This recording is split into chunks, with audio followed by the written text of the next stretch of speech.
কতবার যে আমি তোমাকে স্পর্শ করতে গিয়ে গুটিয়ে নিয়েছি হাত, সে কথা ঈশ্বর জানেন।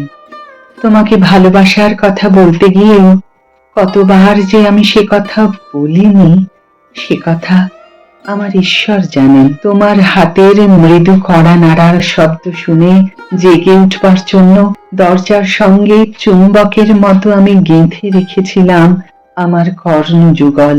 তুমি এসে আমাকে ডেকে বলবে, এই ওঠো, আমি আমি আর আমি এ কি শুনলাম, এ মতো উল্লাসে নিজেকে নিক্ষেপ করব তোমার উদ্দেশ্যে। কতবার কতবার যে এরকম একটি দৃশ্যের কথা আমি মনে মনে কল্পনা করেছি, সে কথা আমার ঈশ্বর জানেন।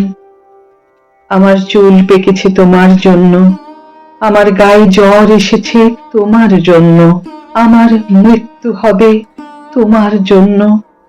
তারপর অনেক দিন পর একদিন তুমিও জানবে আমি জন্মেছিলাম তোমার জন্য, শুধু তোমার জন্য।